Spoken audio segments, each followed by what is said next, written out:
Huli kamang pagsabog na yan sa Tagbilaran, Bohol. Nangyari yan sa isang kainan na bubuksan pa lang sana. Ayon sa alkalde ng Tagbilaran, wala namang nasaktan sa insidente. Pero ang pagsabog nagdulot ng blackout sa lugar na umabot ng 1 oras. Tumanggi magbigay ng pahayag ang franchisee ng kainan. Inaalam pa ang sanhi ng pagsabog. Pinatawan ng suspensyon ng driver's license ang mga nahulikam ng mga pasaway na motorista sa kalsada. Kabilang po dito ang nag-dance challenge sa kanyang motorsiklo at ang driver na pinayagang mag-control ng manibela ang isang bata. Balitang hatid ni Chino Gaston. Motorcycle rider na tumayo sa kanyang mismong motor at kumasa pa sa isang dance challenge habang nasa gitna ng kalsada. Ayan, babalik ka manibela. Balik. Batang nagko-control ng manibela habang nakakandong sa driver. Oil tanker na umararo ng 4 na sasakyan sa Maynila matapos mawalan umano ng preno. SUV na sumalpok sa eskwelahan sa Caloocan kung saan 7 ang sugatan, kabilang ang 6 na estudyante. Ayon sa pulisya, aksidenteng naapakan ng driver ang silinyador. Pero kwento ng driver, nagloko aniya ang sasakyan. Ang sunod-sunod na paandar na yan ng mga motorista at kabi-kabilang disgrasya sa kalsada ang dahilan para patawan ng Land Transportation Office ng 90-day suspension ang lisensya ng 4 na drivers. Paulit-ulit naman kaming lahat ni Pangulo na sumunod na lang tayo, huwag na tayong pasaway. Pinadalhan din ng mga driver ng show cause order ng LTO para pagpaliwanagin. Lalo't bukod sa kanilang lisensya ay posible rin silang maharap sa reklamo. Kasi ang problema sa pagiging pasaway, kung may mga aksidente, may mga didisgrasya, baka hindi kang mawalan sila ng lisensya, baka may kulong pang kasama yon. Ang motorcycle rider na ito, posibleng maharap sa reklamong reckless driving at improper person to operate a motor vehicle. Gayon din sa driver ng SUV sa disgrasya sa Caloocan. Paglabag naman sa Section 4 ng Republic Act 11229 o Child Safety in Motor Vehicles Act, ang maaring harapin ng driver ng sasakyang ito lalo't labag sa batas na paghawakin ng manibela ang isang bata. Mahaharap naman sa mga reklamong reckless imprudence resulting in physical injuries and damage to property ang driver ng oil tanker. Chino Gaston nagbabalita para sa GMA Integrated News. Plano raw ng chairman ng House Appropriations Committee na huwag nang paglaanan ng pondo sa 2026 ang flood control project sa mga lugar na hindi naman madalas bahain. Magkakaroon din ng kanya-kanyang investigasyon ng Senado at Kamara kaugnay sa mga kontrobersya sa flood control projects. Balita hatid ni Jonathan Andal. Mismong Quezon City LGU ang pumuna kung bakit tinayuan ng pumping station ang ibabaw mismo ng creek sa Barangay Santo Domingo, Quezon City. Nireject na kasi ito ng LGU dahil hindi nila naaayon sa drainage master plan ng syudad. Ito ang kanilang sinisi sa pagbaha ngayon sa hindi naman daw dating bahain na Barangay Santo Domingo pati mga katabing barangay. At ang stasyon hindi pa pala tapos itayo. Kahit una ng ginastosan ng 96 million pesos, sabi ng LGU naghihintay pa ng dagdag na 250 million pesos mula sa national budget sa 2026. Ngayon, tiniyak ng pinuno ng House Appropriations Committee na sa bubuing 2026 budget, hindi nalalagyan ng pondo pang flood control ang mga lugar na hindi naman talaga bahain kahit pa raw itulak ito sa Kamara ng mga kapwa kongresista. Kailangan ko pong makausap yung aking mga kasama sa Kongreso kasi kung meron man pong mga areas na kanilang i-advocate na lagyan po ng flood control projects pero hindi po talaga kinakailangan. Unfortunately po, meron din tayong mga kailangan na tanggihan ng mga request. Kakausapin daw ni Congresswoman Micaela Swansing ang mga regional office ng DPWH para matukoy kung ano-ano bang mga lugar sa bansa ang kailangan talaga ng flood control projects. Mungkahi ni dating Senate President Franklin Drilon, buwagin na ang posisyon ng mga district engineer ng DPWH. Ugat-an niya ito ng korupsyon na kasabot ang mga politiko. Ang district engineer, para po sa distrito ng congressman yan. Hindi po ba? Ang nagduplicate po sila sa trabaho ng regional director. Ang usual excuse that pera ito ni Congressman so-and-so, pera ni Senator so-and-so. Kaya Ang ibig sabihin, hindi ka pwede makialam regional director. Pabor dyan si Baguio City Mayor Benjamin Magalong na nagsiwalat noon na may ilang kongresistang nangikback o nagbulsa ng pondo sa mga flood control project. Karamihan daw kasi sa mga district engineer, bagman lang aniya ng mga politiko at minsan sila rin daw mismo ang kontraktor. Sinusubukan pa namin kunan ng reaksyon dyan ng DPWH pero wala pa silang tugon sa ngayon.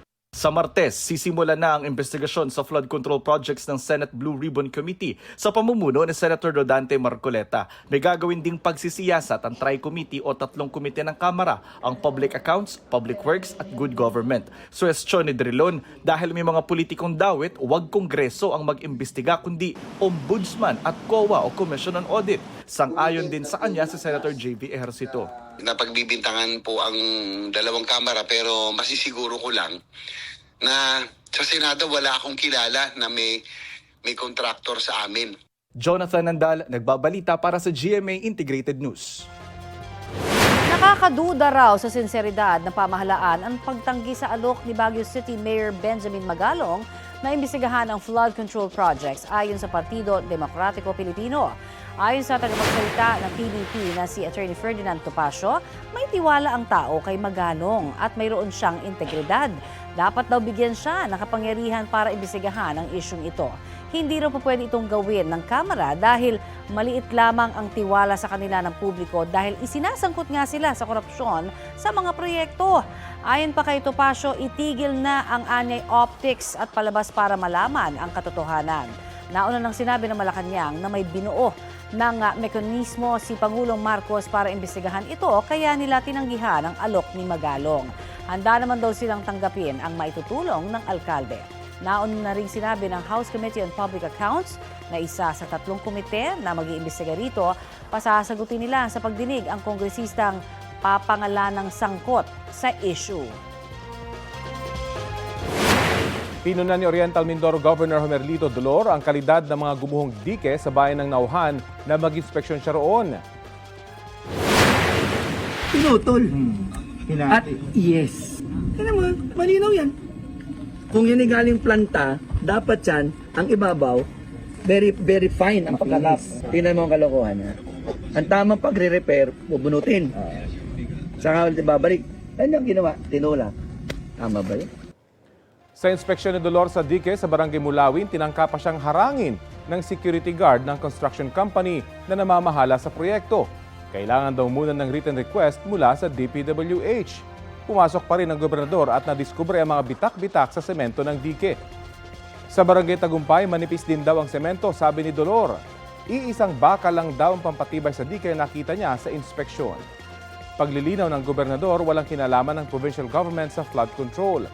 Projects ng national government ang namamahala rito. Wala pang tugon ng DPWH at mga kontraktor ng mga nasabing proyekto. At kaugnay ng mga anomalya umano sa flood control projects na inaasahang iimbestigahan ng Kongreso, kausapin natin si DPWH Secretary Manuel Bonoan. Magandang tanghali at welcome po sa Balitang Hali. Hello, magandang umaga po sa ating lahat. Opo, dadalo po ba kayo sa pagdinig bukas ng Senate Blue Ribbon Committee kaugnay sa flood control projects at paano niyo po ito pinaghahandaan? Yes po. Dadalo po kami. As invite, may official invitation po na binigay ng Committee on Blue Ribbon Committee para sa Senate po. In relation to all of these investigations, nag-inspection na po ba ang DPWH sa lahat ng proyekto, flood control projects na inyo pong pinamamahalaan? Yes po, yes po. Kumusta po yung inyong ginawang inspection? Since noong last week lang po nagsimula and we are consolidating all yung reports nila ngayon, kasalukuyan nga namin pinag-uusapan and we'll try. Kasi ito yung, ang kwan lang po nito, ang initial na nakuha namin dito is to ascertain yung kwan po, yung ang tawag na namin dito, present to absent, yung project for the time being. But kung at saka kung ano po yung napupunan nila, then that is the time when we will send actually yung actual audit team namin dito para mag-gather na kami ng documentation and evidence that may warrant for the prosecution at saka sanction kung sino involved po dito sa mga kwan nito. Yan po, yung ganun ang process. Tama po, no? Ito po yung listahan na hinihingi ni Pangulong Bongbong Marcos. Yes po, yes. Kailan niyo po ito kaya maisusumite? Ay, yes, internal kwan po namin ito, internal process po namin ito kasi ang inasaan po namin dito is actually yung feedback galing from sa sumbungan ng bayan ng ating Pangulo po. Well, isa pang kaso, ito po, dismayado yung Oriental Mindoro LGU ng inspeksyon ninyo isang dike sa kanilang probinsya at natuklasang marupok o substandard daw yung pagkakagawa. Isa po ba ito sa inyong mga na-inspeksyon na? Ito po yung padadala kami ng audit team namin para tignan po lahat yan. In the meantime, yung regional office po namin doon ay I think gumagawa na po sila ng initial investigation at saka audit din po doon sa ginawang yung sinasabi ni Governor Dolor po na substandard na tiki. Bukod po sa Oriental Mindoro, sa Bulacan din, lahat po pinangalan ng flood control projects ay gagawa na po ng fraud audit po ng COA. Yes po, yes. That would be very welcome po. Ano po magiging kaparusahan kung sakasakali, lalo na kapag ka-involved dito yung mga tauhan mismo ng DPWH? Kung anong karapatan po sanksyon sa kanila, then we'll impose it po. Wala naman kaming, we don't know exactly kung anong ipapato na kaparusahan na. We will not be the one to determine kung anong kaparusahan. But certainly, if we will submit all the documents actually kung sino man yung mag-iimbestiga po. Pero magkakaroon din po sila ng administratibong kaso kung sakali? Palagay ko po. Kung mapatunayan po sila, may involvement o sa may sala, then talagang may administrative case at saka criminal case kung meron pa po. Ano po masasabi niyo sa plano raw ng Chairman ng House Appropriations Committee na huwag nang paglaanan ng pondo sa 2026 yung mga flood control projects sa mga lugar na hindi naman po madalas sa bahain? Ay, internal process po nila yun yata. Internal process nila kasi we just consolidated actually yung mga projects that were initially in-include doon sa National Expenditure Program para doon sa legislative by legislative process. So nandoon na po lahat. Now, if they want to look at all these projects, actually, internal process na po sa House of Representatives po yan. Pero sinusuportahan niyo po yung ganitong hakbang para ma-prioritize yung talagang bahaing lugar? Ayos po. Anything that will improve actually the process, sumusuporta po kami. Opo. May mungkahi rin pong tanggalin na sa posisyon na DPWH District Engineer dahil tila kasabot daw ang posisyon nito sa mga kickback. Ano pong yung reaction nyo rito at yung mga akusasyon na bagman daw yung ibang mga regional directors ng mga politiko? We will have to study yung ano nito kasi civil service ko nito. Organization na namin ito civil service kung naman ito mga tao namin. Mga tao namin. So, we can study the suggestion. But I think, and look at, I think ang intention naman yata is para hindi maging mapatronize o familiarize yung mga district engineer namin to however, nasabi nila. But I think there are other ways actually to do it without removing them naman.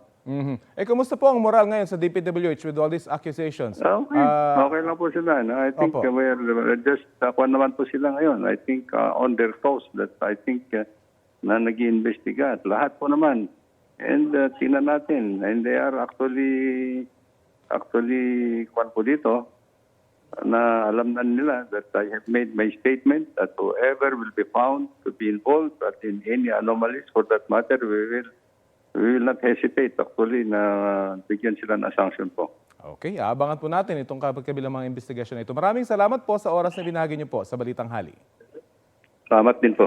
Si DPWH Secretary Manuel Bonoan.